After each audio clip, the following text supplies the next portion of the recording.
Hi. It's 2:34 in the morning.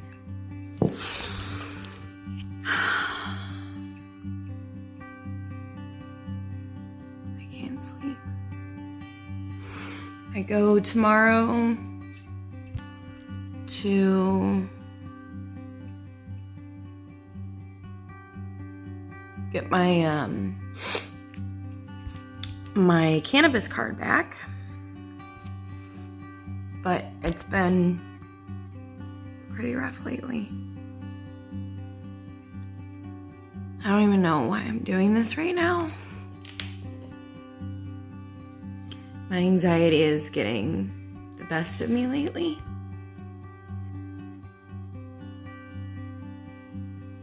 This has been so hard lately.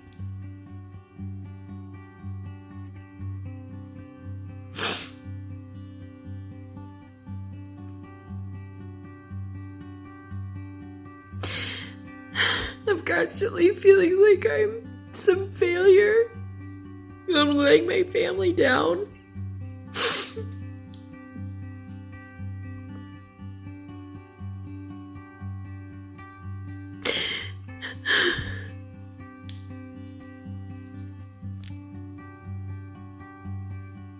Like I can't even look at this camera. I can't even look at the screen because I don't even like looking at myself right now.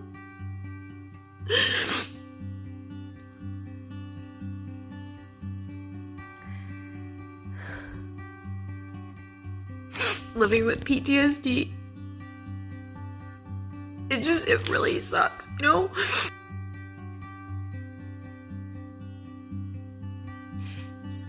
It constantly feels like the gears are grinding.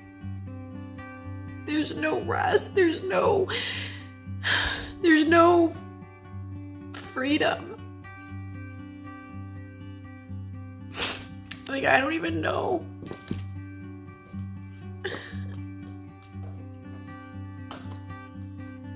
I don't even know how to deal with stuff lately. I got diagnosed with PTSD about November 2017. And it's not even, it's complex PTSD.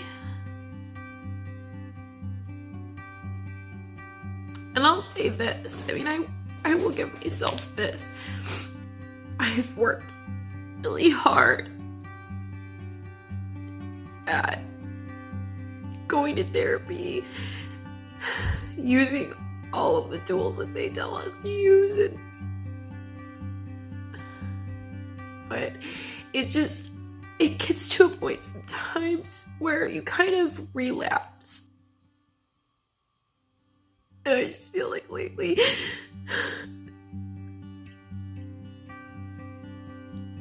I'm gonna go through it all over again.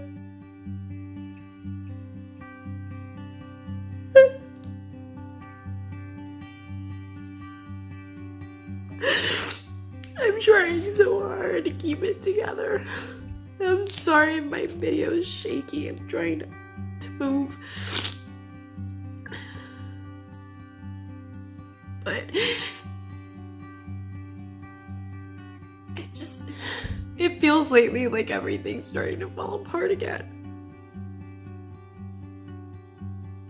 And I'm trying so hard to keep it together, and I don't even know half the time if I'm doing it right.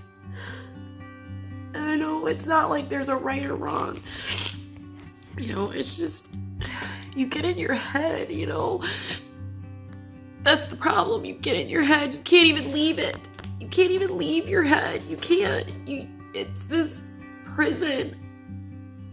It's so hard to describe, you guys. It's like, unless you go through it, unless you live with it, you don't know.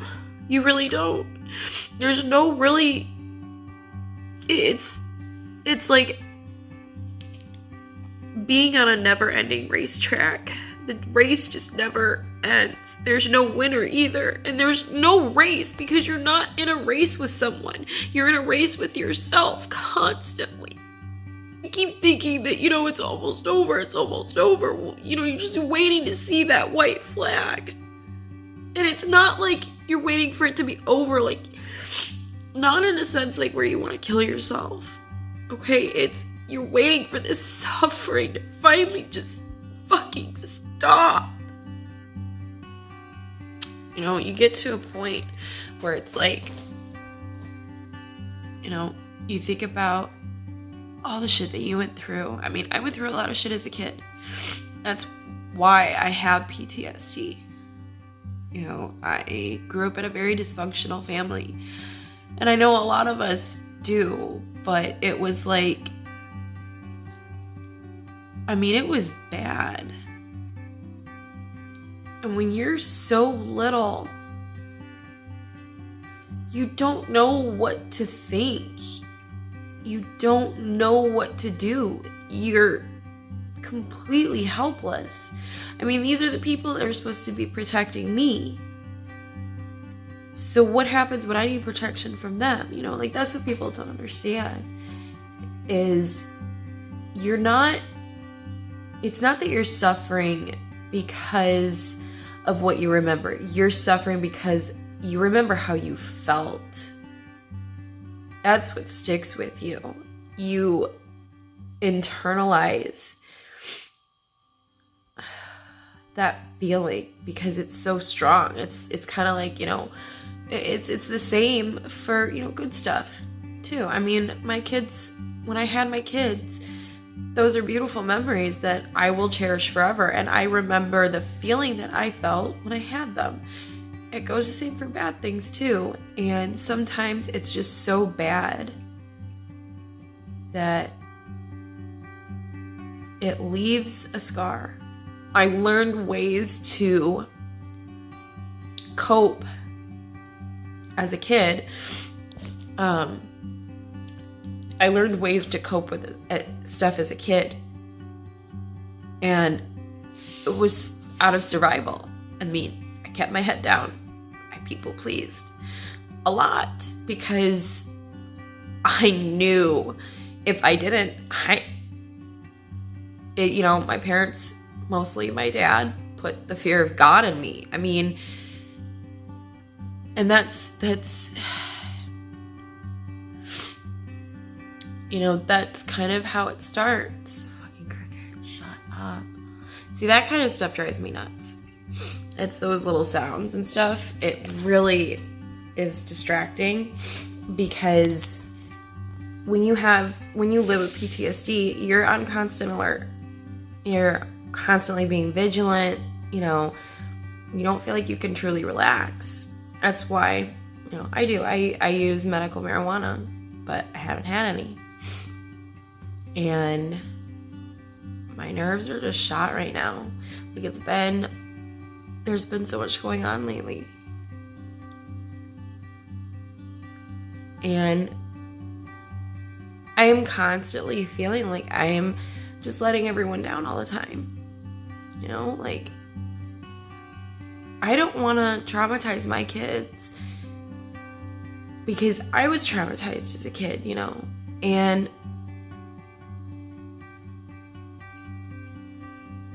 I think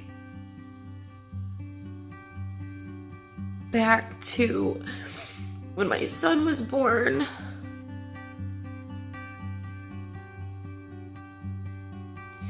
I'm not saying that I abused my son. It's just I didn't know how to be a mom yet. And I had my son very young.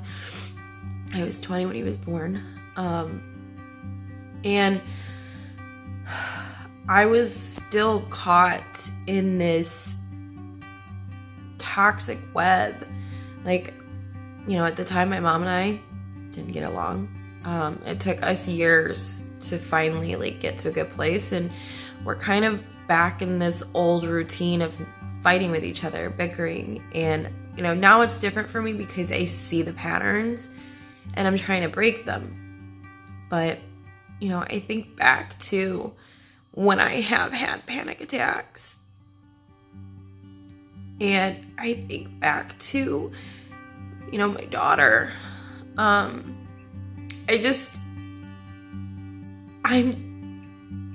terrified that I'm gonna cause this for them.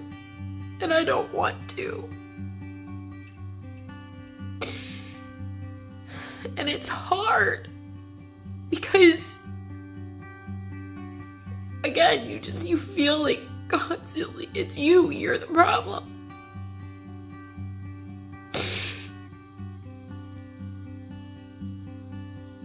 And my kids, I love my kids to death. But there's another thing that people just don't talk about is and this is before I got help. This was kind of why I got help. If you have PTSD and it's undiagnosed, there's a lot of people who have killed themselves. And that's where I was. Trying anymore. Why am I even here? Because apparently all I do is piss everyone off. All I am is a problem. All I am is a psycho. All I do is, I'm constantly scared. I'm constantly snapping and having panic attacks and can't sleep. And oh God, my insomnia was so bad. And this is how I know that I'm starting to kind of go back in that way, because my insomnia is starting to come back right now. And that's I can't stand when people sit there and advocate against medical marijuana, because you know what? It is a form of medicine at the end of the day. And it helps me. I'm not asking you to take it. I'm not. And you don't live with what I live with. You don't live with the anxiety. You don't live with the insomnia. And half the reason why I have insomnia is because when I do finally sleep, I end up having nightmares all the time of reliving a lot of really bad things that I went through. And it's always in a more fucked up way, because that's just how our nightmares and dreams work. It's not like reality. It gets twisted. It's like putting it through a series of different, like those circus mirrors that distort your figure. It's kind of like that. And it makes it scarier. And I've had dreams where I thought it was really happening, and I wake up and I'm paralyzed with fear. And then I don't want to sleep. But it helps me. It's management, basically. I wouldn't tell someone to stop taking their heart medication, or their cholesterol medication, or their, insulin for diabetes, for God's sakes, or their chemotherapy for cancer. There's just so much stigma attached to PTSD, to mental health in general, mental illness in general, and people who don't live with it themselves or experience it firsthand, if they, don't live with someone who has something like this, or they're not, it's different. You can't understand. You can empathize. That's all you can do. You can recognize that person's suffering in one way, and it's a different way, but it's not any less than anyone else's suffering. Complex PTSD is because of trauma that you experienced every day, every minute, constantly living in a traumatizing, environment, in a toxic environment. And my PTSD is not going to be the same as someone who has PTSD from just experiencing a tornado. And that's the only thing that they have it from. My PTSD is not going to be the same as someone who has been in war. And that's another thing too. Soldiers are not the only ones who can get it. I'm going to say that again. Soldiers or veterans are not the only ones who have PTSD.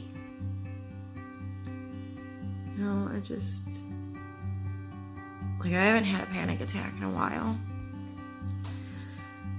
Not a really bad one. I've had panic attacks, but not like the ones I used to have, where it's just trying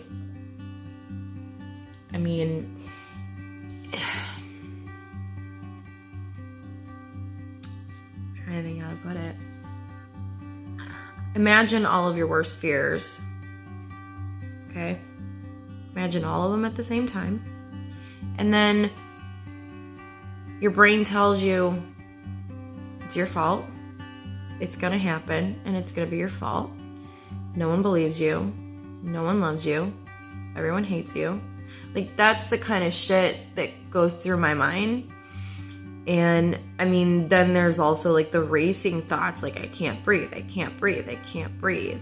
And I'm terrified to go to work.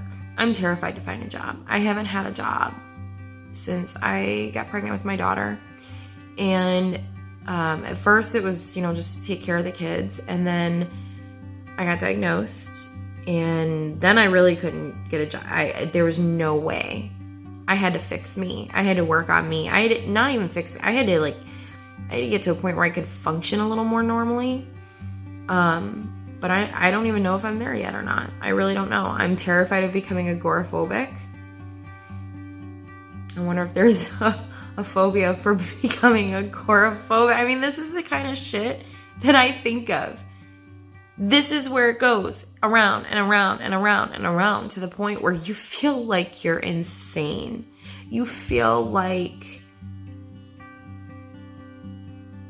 I'm crazy. Normal people don't think this way. And my boyfriend, God bless him, he's always like, we love the movie Tombstone.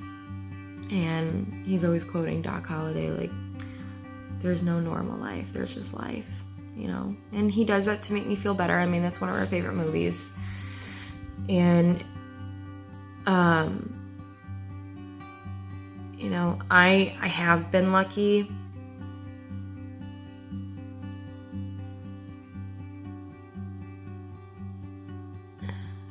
I've been lucky. But see, here's the thing too, is like recovery, treatment. No one can do it for me. I'm the one who has to do it.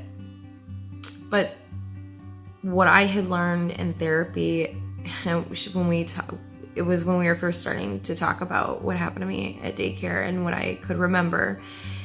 And it was weird because for so many years, I'm trying to think how to put it. Like, I relived it over and over in my head. Like, it was not like I had ever forgotten about it. And that's another thing true. Victims, we never forget, okay? I mean, there are just certain things you just don't forget, no matter how long ago it was. But anyways, and all of a sudden, it was like I wanted to talk about it. But then when it came time, I realized, like, holy shit, this is really hard to talk about. I didn't think it would be this hard. I mean, I would think, like, it would be, I could do that, Like, yeah, I expect to cry. I expect it to be emotional and difficult, but I really did not expect for it to be that hard to talk about that first time. And my counselor, she was like, it's always that way. Because no one ever asked me. No one did. No one ever asked me what happened. No one asked me if I was okay. No one asked me, do I need anything? No, like, it was swept under the rug. I don't even know if I'm going to do anything with this video. I really don't. Maybe I'm making it because I've never done this before. Maybe I'm making it because I'm just tired of keeping all of this to myself all the time. I know, like, eventually I want to help other people.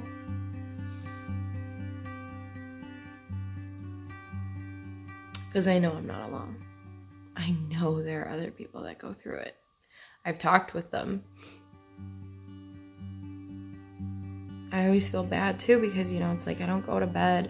And my boyfriend, I will say this, like, and it's not a controlling thing. It's a love thing, because we are, we're like this. And, like, I don't like it when he doesn't come to bed, and he doesn't like it when I don't come to bed. And this used to be a huge problem. Like, I could never sleep at night.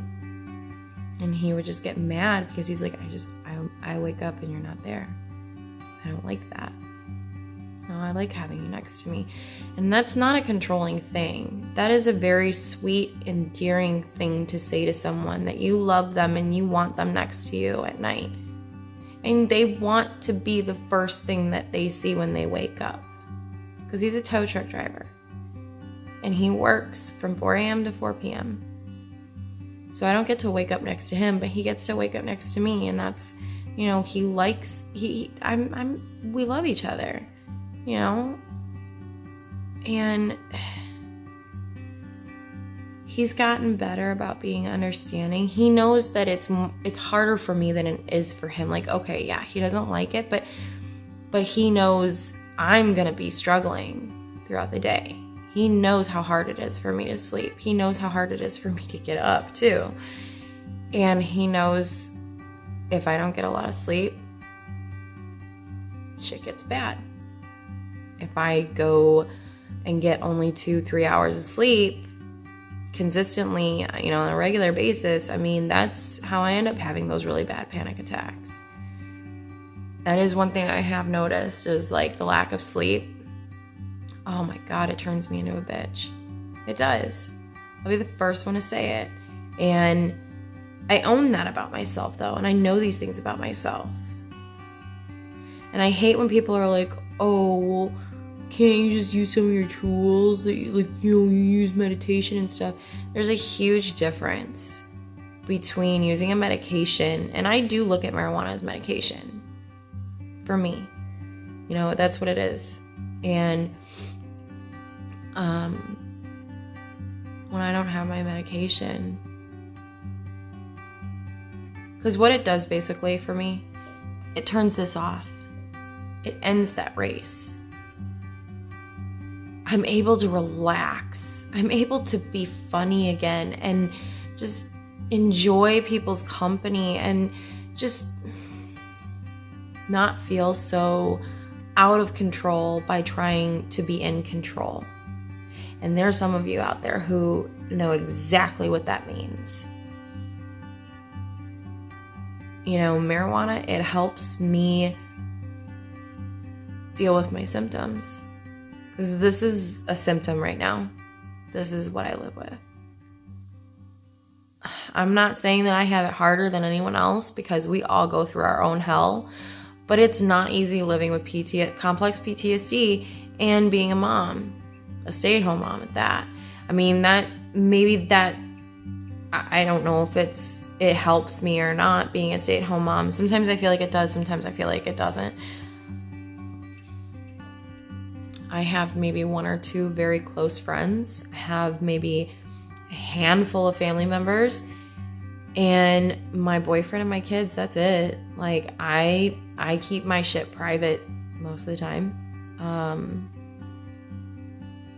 I don't talk to a whole lot of people because I get scared to be around people. I'm always like, I have social anxiety, you know, I live with anxiety on a regular basis, so it's like I don't even understand what social anxiety is sometimes, because it's anxiety. And maybe I can't tell the difference for me because I'm used to being anxious all the time. My boyfriend knows how to deal with it though. But other people, a lot of people just judge. And I'm guilty of it too. I'm not sitting here saying I'm perfect. I've judged too, but I've learned to be, I try to remain teachable. I try to remain open and understanding and compassionate and willing to hear another person's perspective on things. You know, the citizens, non-military citizens, are overlooked all the time. And I've even had some guys tell me, you know, and some women, that, you know, they don't like service dogs, for example. They don't like that service dogs are really hard for citizens who are non-military to get a hold of. Because most of the service dog places that I've contacted over the last year and a half, I think, it'll be 2 years in November. So yeah, 1.5 years, because I didn't look into service dog until a little bit later. But it is really, like, if you're not a veteran, don't even like, you might as well just get your own dog and train it yourself. I know I'm rambling.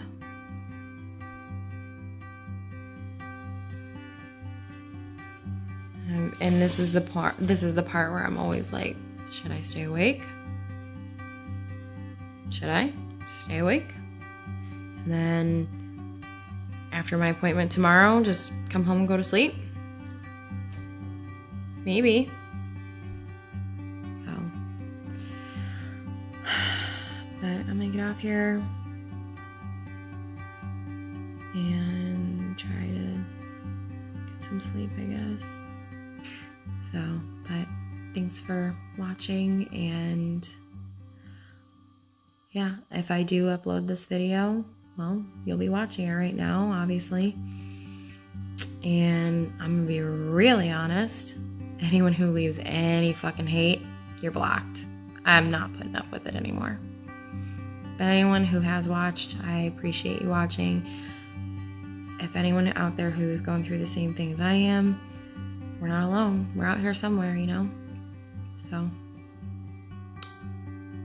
take it easy, guys. See ya.